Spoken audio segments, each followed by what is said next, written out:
नमस्कार Kalyani kitchen add channel को आपण मानक बहुत बहुत स्वागत। आज आमे बनेबा नरम और स्पंजी पूरा जालीदार ढोकला। तेबे चलंतु प्रस्तुत करिबा। गोटे जगार मु 2 कप बेसन नहीं जाइछि,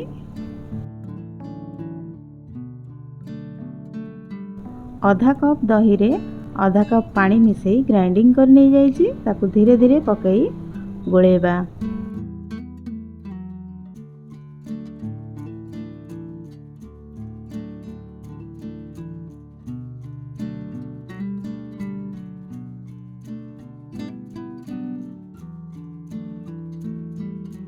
अल्प अल्प पकई फेंटिबा नहने लम्स रही जिवो। जेते भलरे फेंटिबा सेते भल हमर ढोकलाटा फुलिबो।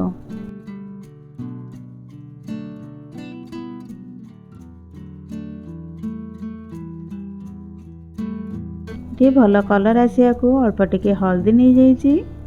आ जो अध ताटिया पानी बाकी थिला ताकू पकई दबा। स्वाद अनुसार लूण पकई दबा। पुणी ताकू फेंटी नबा।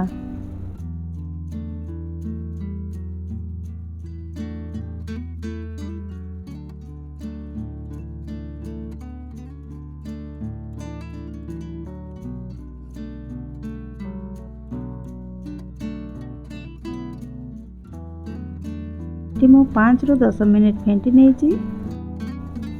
5 रु 10 मिनिट पाई रेस्ट दे दबा।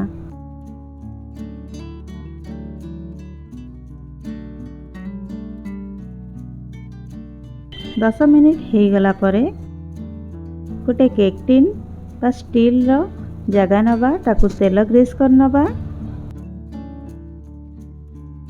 तापरे जो बेसन बैटरटे रखिथिले सेथिरे हाफ चमच इनो दे दबा। नने खाइबा सोडा ऊपर लेंबू चुपुड़ी देबे।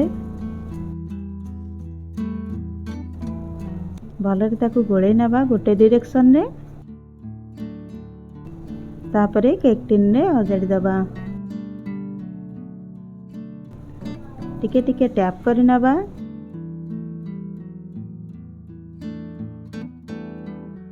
एठी मु पानी गरम कर नेइछि।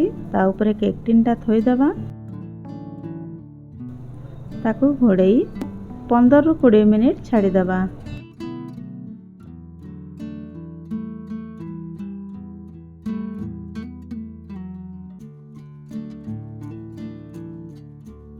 एठी 15 रु 20 मिनिट हो गलानी।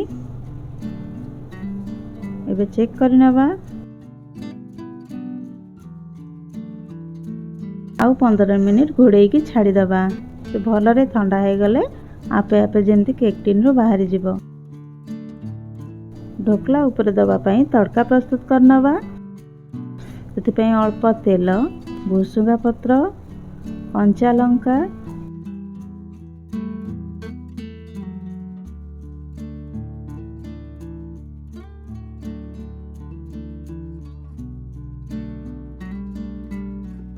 अल्प चीनी,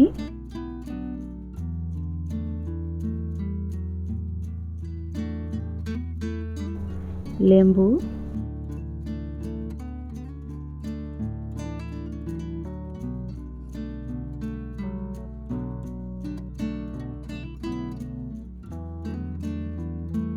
अल्प लूण दे दबा। जो पर्यंत चीनीटा मेल्ट होइछि से पर्यंत ताको फुटेई नबा। एठी हमर ढोकला ठंडा हो गलानी। ताकू साइड रो काटिके बाहर कर नबा।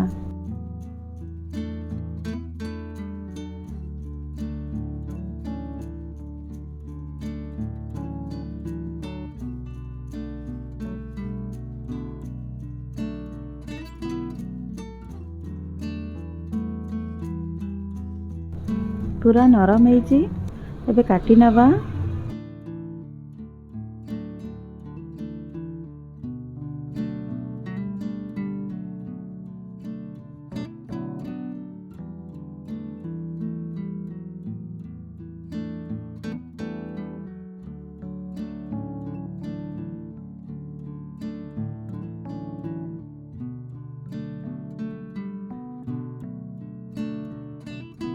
କାଟି ସାଇଲା ପରେ ଛୁଙ୍କିକି ରଖିଥିବା ଯେଉଁ ଖଟା ମିଠା ରାଗ ପାଣି ତାକୁ ଧୀରେ ଧୀରେ ଅଜାଡ଼ି ନେବା। ତାପରେ ଉପରେ ଗାର୍ନିସିଂ ପାଇଁ ଅଳ୍ପ ନଡ଼ିଆ କୋରା ଦେଇଛି, ଅଳ୍ପ ଧନିଆ ପତ୍ର ଦେଇଛି।